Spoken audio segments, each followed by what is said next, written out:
بخاری مسلم میں حدیث ہے، تم میں سے کوئی شخص اس وقت تک مؤمن ہی نہیں ہو سکتا جب تک کہ میں اسے اس کے ماں باپ اولاد سب لوگوں سے بڑھ کر عزیز نہ ہو جاؤں۔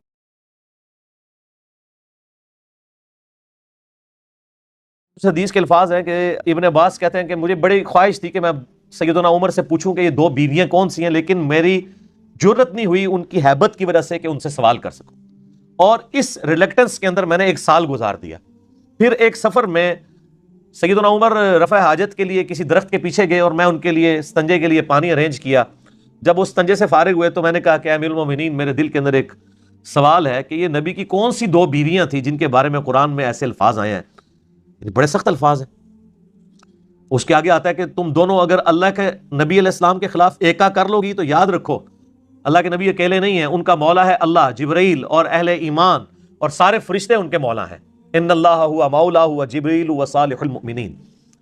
اور پھر اس کے بعد اس سے بھی زیادہ سخت الفاظ ہیں کہ اگر ہمارے نبی تمہیں چھوڑ دیں تمہاری اس طرح کے ایٹیچیوڈ کی وجہ سے تو اللہ تعالیٰ اپنے نبی کو اور بیویاں دے گا جو بہت نیکوکار ہوں گی، روزے رکھنے والیاں، عبادت گزار، تابع فرمان ہوں گی، اور کماریاں بھی ہوں گی اور ایسی بھی ہوں گی جو بیوہ ہوں یا طلاق یافتہ ہوں۔ اللہ تعالیٰ اپنے نبی کی خواہش کو پورا کرے گا۔ یہ بڑی سخت آیات ہیں، یہ ساری میں کور کروں گا، لیکن اس سے پہلے تمہیداً میں یہ ساری گفتگو کرنا ضروری سمجھتا ہوں، ورنہ آپ کو پورا کانٹیکسٹ سمجھ نہیں آئے گا۔ تو سیدنا عمر نے پہلی بات وہی کی جو میں بھی کہتا ہوں اکثر اوقات، کہ اگر کوئی علمی سوال ہو تو ضرور کر لیا کرو، اس میں شرمانے والی کوئی بات نہیں ہے۔ اگر مجھے چیز پتہ ہوگی تو میں بتا دوں گا، اور نہیں پتہ ہوگی تو معذرت کر لوں گا۔ تو سیدنا عمر نے کہا تم نے مجھ سے پوچھ لینا تھا، میں تمہیں بتاتا ہوں۔ یہ 2 بیویاں عائشہ اور حفصہ تھی رضی اللہ تعالی عنہما وعلیہم السلام، جن کے بارے میں یہ قرآن پاک میں اتنی سخت آیات نازل ہوئی جب انہوں نے نبی علیہ السلام کے ساتھ مس بیہیو کیا۔ اب یہ جو سخت سخت لفظ ہیں وہ میں انگلش میں بولوں گا، کیونکہ آپ کو پتہ ہے پاکستان میں 295C لگی ہوئی ہے، اور وہ 295C جو ہے نا ہر بندہ اپنی مرضی سے استعمال کرتا ہے۔ ویسے یہ جو 295C کو اگر آپ پڑھ کے دیکھیں نا، اس میں جو انگریزی لکھی ہے نا، تو سب سے پہلے 295C قرآن پاک کے اوپر لگا دیں گے لوگ، جس طرح کی قرآن پاک میں نبی علیہ السلام کی آئلی زندگی کو ڈسکس کیا گیا ہے۔ بخاری مسلم میں تو بعد میں لگائیں۔ تو نبی علیہ السلام چونکہ امت کے لیے رول ماڈل ہیں، تو آپ کی گھر کی زندگی ڈسکس ہوگی، آپ کی بیویاں بھی ڈسکس ہوں گی، آپ کی اولاد بھی ڈسکس ہوگی، آپ کے اپنی زندگی کے ذاتی معاملات بھی ڈسکس ہوں گے، کیونکہ نبی علیہ السلام رول ماڈل ہے انسانیت کے لیے۔ تو جو شخص رول ماڈل ہوتا ہے اس کی ذاتی زندگی بھی ڈسکس ہوتی ہے، اس لیول پہ ڈسکس ہوتی ہے کہ بعض اوقات وہ چیزیں بڑی عجیب و غریب لگنا شروع ہو جاتی ہیں۔ وہ اس لیے کہ لیڈر کا کام ہے کہ اس کا کریکٹر کلیئر ہونا چاہیے۔ میں اسی لیے کہتا ہوں کہ نبی صلی اللہ علیہ وآلہ وسلم چونکہ امت کے لیے رول ماڈل تھے، اس لیے آپ صلی اللہ علیہ وآلہ وسلم اپنے معاملات میں جو چیزیں آتی تھی کبھی ان کو کلیریفائی کرتے تھے خود سے۔ یہاں تو آپ کسی حکمران سے، کسی رول ماڈل سے نہیں پوچھ سکتے کہ حضرت صاحب آپ پوری قوم کو تو کہہ رہے ہیں ٹیکس جمع کرائیں، آپ کا لیونگ سٹینڈرڈ اتنا بڑا ہے، آپ کا ٹیکس تو ایک عام سرکاری ملازم سے بھی کم ہے، اور آپ 300 کنال کے گھر میں رہ رہے ہیں، آئے دن آپ فورن ٹورز بھی کرتے ہیں، اور ٹیکس آپ ماشاءاللہ 1-1.5 لاکھ روپے جمع کروا رہے ہیں، یعنی ہمارے پرائم منسٹر صاحب، تو کسی کی ضرورت نہیں کہ وہ پوچھ سکے۔ اس طریقے سے ایکس پرائم منسٹر صاحب کے جو ایسٹس تھے وہ آپ کو پتہ ہے اربوں کے اندر ہے، اور ٹیکس آپ دیکھ لیں تو وہ لاکھوں کے اندر ہے، تو کوئی پوچھ نہیں سکتا۔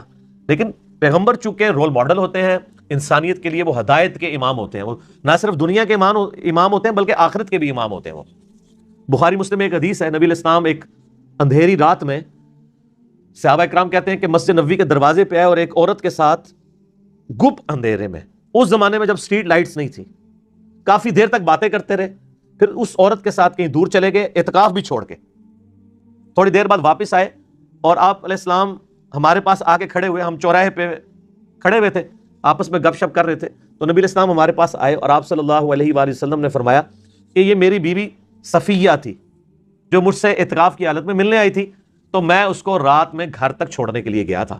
یہ اتنی دیر سے جس میں عورت سے باتیں کر رہا تھا، جس کی شکل تمہیں نظر نہیں آ رہی ہوگی، یہ میری بیوی تھی۔ تو صحابہ نے کہا معاذ اللہ یا رسول اللہ صلی اللہ علیہ وآلہ وسلم، ہم کیسے آپ کے بارے میں بدگمانی کر سکتے ہیں؟ نبی کے بارے میں بدگمانی کرنے والا تو کافر ہی ہو جائے گا۔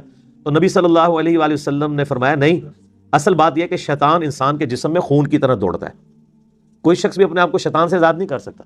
دل میں خیال تو آ سکتا تھا، اس سے پہلے کہ وہ صحابہ حضور سے کاؤنٹر کوسچن کرتے ہیں، نبی علیہ السلام نے خود اپنے آپ کو کلیریفائی کر دیا۔ یہ لیڈر کا کام ہے، اس سے پہلے کہ اس پہ انگلیاں اٹھے وہ خود آ کے بتائے کہ میرے اوپر جو اعتراضات ہو رہے ہیں، بجائے یہ کہ وہ کوئی اور ایشو اٹھانا شروع کر دے اس کے مقابلے پہ، وہ بتائے آ کے۔ یہ میں اس لیے بتا رہا ہوں کہ آپ اپنے حکمرانوں کو بھی اس نظر سے دیکھا کریں کہ ماشاءاللہ جو وہ تقریریں کر رہے ہوتے ہیں، یا ہمارے اپوزیشن لیڈرز جو تقریریں کر رہے ہوتے ہیں، وہ خود اپنے آپ کو اس ٹیسٹ سے گزارنے کے لیے تیار نہیں ہے. تو نبی صلی اللہ علیہ وآلہ وسلم نے ان کو یہ بات کلیئر کر دی. یہاں پر بھی بخاری مسلم کی حدیث آگے چلتی ہے. حضرت عمر کہتے ہیں کہ ابن عباس سنو، جب تک ہم مکے کے اندر تھے تو بیویاں ہمارے بہت نیچے لگی ہوئی تھی، کیونکہ مکے کے لوگ جو ہے نا عورتوں کو کوئی اہمیت نہیں دیا کرتے تھے. یہ تو اللہ تعالیٰ نے ہمیں اسلام کی دولت دی اور قرآن پاک میں عورتوں کے حقوق آئے تو ہم نے بیویوں کو بھی امپورٹنس دینا شروع کر دی. اچھا، ڈیو رسپیکٹ. تو کہتے ہیں لیکن جب ہم ہجرت کر کے مدینہ شریف آئے تو ہم نے یہاں دیکھا کہ انصار مدینہ کی جو عورتیں ہیں یہ اپنے مردوں پہ بڑی حاوی ہیں، جنہوں کہتے ہیں جڑے تھلے لگے ہیں انہوں نے.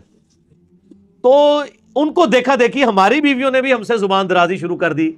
جو آج کل میڈیا کو دیکھ کے، یعنی میڈیا میں جو کچھ دکھایا جاتا ہے وہ پاکستان کی 0.0001% آبادی کی بھی وہ سٹوریاں نہیں ہیں جو ڈراموں میں دکھائی جا رہی ہے. جو ریل زندگی ہے وہ تو بڑی تلخ ہے میرے بھائی. اسی لیے لو میرج ناکام ہو جاتی ہے نا، کیونکہ وہ زندگی کو جس طرح دیکھ رہے ہوتے ہیں ریالٹی میں زندگی ویسے نہیں ہوتی ہے. وہ ایک دم ہے جس کے ساتھ اتنا بڑا ہاتھی لگا ہوتا ہے جو شادی کے بعد سامنے آتا ہے. شادی سے پہلے صرف دم نظر آ رہی ہوتی ہے. تو حضرت عمر کہتے ہیں ہم مدینہ شریف آئے تو دیکھا دیکھی ہماری عورتیں بھی حاوی ہو گئیں، اور کہتے ہیں یہاں تک حالت ہوئی کہ ایک دن میں کوئی اپنا ایسا ایشو ڈسکس کر رہا تھا جس کا تعلق مردوں کے ساتھ تھا، تو میری بیوی نے بیچ میں ویسے ہی آ کے لچ ڈال دیا، یہ نہیں یہ. تو کہتے ہیں مجھے بڑا غصہ ہے کہ تو بیچ میں کیوں بول رہی ہے. تو انہوں نے کہا تو مجھ پہ غصہ کر رہا ہے، تیری بیٹی جو حضور کی بیوی ہے وہ تو مجھ سے زیادہ نبی علیہ السلام کے ساتھ اس طریقے سے گفتگو کرتی ہے. حضرت عمر کو چڑھ گیا غصہ. انہوں نے کہا ایسی تیسی حفصہ کی. ان کا جا اپنی بیٹی کی خبر لے. تو وہ غصے کی حالت میں سیدہ حفصہ، اور بلکہ ان کی بیوی نے کہا کہ وہ اس طرح کی زبان درازی کرتی ہیں کہ پھر نبی علیہ السلام سے وہ ناراض بھی رہتی ہیں پورا دن، اور آپ علیہ السلام کو اس کی وجہ سے اذیت اٹھانی پڑتی ہے. سیدھا آئے سیدہ حفصہ کے پاس اور کہا کہ یہ میں نے اس طرح بات سنی ہے. ظاہر ماؤں کو بیٹیوں کا پتہ ہوتا ہے نا. حضرت عمر کی وہ چاہے اس بیٹی کی ماں تھی یا کوئی اور ماں تھی، ماں کو تو بہرحال بیٹیوں کا پتہ ہوتا ہے، ستیلی ہو یا سگی ہو. تو سیدہ حفصہ نے کہا کہ جی ایسا ہی ہے اور ہم ایسا کرتی ہیں نبی علیہ السلام سے. تو جناب پھر حضرت عمر نے ان کو خوب ڈانٹا اور کہا کہ تم لوگ اپنی اوقات دیکھو، تم اللہ کے نبی کے ساتھ رہتی ہو اور تم لوگ اس طریقے سے بہیو کرتے ہو، مجھے آندہ شکایت نہ ملے. پھر جناب وہاں سے وہ نکلے حضرت عائشہ کے پاس چلے گئے، ان کو جا کے ڈانٹا. اچھا، اب حضرت عائشہ کو ڈانٹنا بنتا ہی نہیں تھا، نہ وہ باپ تھے نہ کچھ ایسا، لیکن وہ حضور کی حمیت میں. پھر ام سلمہ کے پاس آئے. ام سلمہ چونکہ ایک سینئر خاتون تھی، انہوں نے جب تھوڑی بات سنی، پہلی تو بات ام سلمہ تو اس میں شامل ہی نہیں تھی. انہوں نے کہا عمر تیرا کیا کام ہے کہ نبی کے گھر میں آ کے دخل دے. تو حضرت عمر کہتے ہیں میرا غصہ نا ایک دم ٹھنڈا پڑ گیا کہ یار بات تو صحیح کر رہی ہے کہ میرا کیا کام ہے لوگوں کے گھروں میں کروں. چلو حفصہ تک تو میری بیٹی تھی. تو کہتے ہیں بہرحال میں جو اس معاملے میں نبی علیہ السلام کے پاس چلا گیا. اور اس میں ایک چیز مجھ سے سکپ ہوئی کہ یہ جب معاملہ ہوا اسی دوران حضرت عمر کو یہ بھی بات پتہ چلی کہ نبی علیہ السلام نے اپنی بیویوں کو طلاق دے دی ہے، لیکن یہ ایک افواہ تھی. یعنی یہ والا جب واقعہ ہو گیا نا ڈانٹنے والا، تو حضرت عمر گھر آ گئے. اور گھر آنے کے بعد وہ کہتے ہیں کہ جی کچھ دن گزرے تھے کہ رات کے پیر ایک بندہ آیا، اس نے مجھے کھٹکھٹایا، اس نے کہا جی بڑی بری خبر ہے. تو میں نے کہا شاید وہ غسانی بادشاہ ہے جو رومن امپائر کا، اس نے مدینے پہ حملہ کر لیا ہے، کیونکہ اس دن وہ تیاریاں کر رہا تھا ان دنوں میں. تو انہوں نے کہا جی اس سے بھی بڑا مسئلہ ہو گیا، نبی علیہ السلام نے تو اپنی بیویوں کو طلاق دے دی ہے. تو کہتے ہیں حفصہ کا بیڑا، وہ جو انہوں نے کہا بڑے سخت لفظ استعمال کیے. انہوں نے کہا اچھا مجھے تو پہلے ہی پتا تھا کہ ان لوگوں کی حرکتیں ایسی تھیں، یہی کچھ ہونا تھا. تو بڑے غصے کی حالت میں آئے نبی علیہ السلام کے پاس، اجازت مانگی، آنے کی اجازت نہیں ملی. پھر بیٹھ گئے، اب صبر نہیں ہو رہا، ٹھیک ہے کہ یہ کیا معاملہ ہوا ہے. بہرحال اتنی خبر پتہ چل رہی کہ یہ جو طلاق والی خبر ہے یہ جو ہے وہ جھوٹی ہے. اصل میں نبی علیہ السلام نے اپنی بیویوں کے ساتھ ایلا کیا ہے. ایلا یعنی آپ ناراض ہو گئے کچھ عرصے کے لیے. تو 2-3 بار اجازت طلب کی، پھر نبی علیہ السلام نے اجازت دے دی. پھر وہ نبی علیہ السلام گھر کے اوپر والے حصے میں شفٹ ہوئے تھے، جس میں 2 یا 3 جگہ چٹائیاں پڑی ہوئی تھیں، ایک مشکیزہ سا چھوٹا سا لٹکا ہوا. یہ کل آپ علیہ السلام کا گھر کا سرمایہ تھا. اور نبی علیہ السلام کے اوپر چادر بھی نہیں تھی، صرف تہمت باندھی ہوئی تھی، چٹائی پہ لیٹے ہوئے تھے. حضرت عمر کو دیکھ کے نبی علیہ السلام جب اٹھے تو چٹائی کے نشان لگے ہوئے. حضرت عمر کی آنکھوں میں آنسو آ گئے. یا رسول اللہ کیسر و کسرا دنیا کے مزے لوٹ رہے ہیں اور آپ اللہ کے نبی ہو کے بھی. آپ فرمایا عمر لگتا ہے کہ ابھی دنیا کی حقیقت تیرے پہ نہیں کھلی. کیا تم اس پہ راضی نہیں ہو کہ کیسر و کسرا دنیا کے مزے لوٹے اور ہم آخرت کی سعادت؟ کہ یا رسول اللہ آپ نے بیویوں کو طلاق تو نہیں دی ہے؟ حضور نے کہا نہیں میں نے طلاق نہیں دی ہے، میں ناراض ہوں کچھ عرصے کے لیے. آپ حضرت عمر کہتے ہیں میں نے کوشش کی کہ نبی علیہ السلام بڑے سیریس موڈ میں آپ کو ہنساؤں. تو میں نے کہا یا رسول اللہ دیکھیں نا، جب تک ہم مکے میں تھے تو کتنی قابو میں تھی ہماری بیویاں، اور کھنگنیاں بھی نہیں سن. جب سے ہم مدینے آئے ہیں یہ انصار کی عورتوں کو دیکھا دیکھی ہماری عورتیں بھی ہم پہ شیر ہو گئی ہیں. تو نبی علیہ السلام بھی مسکرا پڑے. کہتے ہیں مجھے تھوڑی سی تسلی ہوئی کہ موڈ بہتر ہو رہا ہے. پھر کرتے کرتے کہا یا رسول اللہ میں نے تو افسا کو بھی ڈانٹا تھا اس طرح، کچھ دن پہلے مجھے خبر ملی تھی اور یہ اپنا سارا بتایا. نبی علیہ السلام یعنی مسکرانا شروع کر دیا آپ علیہ السلام نے. پھر آپ علیہ السلام یعنی یہ تقریباً مسئلہ 1 مہینے تک چلا. 29 دن کے بعد جب اگلا چاند نکلا تو نبی علیہ السلام نے اپنی بیویوں کی طرف رجوع فرمایا. اور سورہ احزاب کی وہ آیات بھی اسی کانٹیکس میں آئی تھی. اس میں بھی بخاری مسلم میں ان آیات کے کانٹیکس میں بھی حدیث موجود ہے.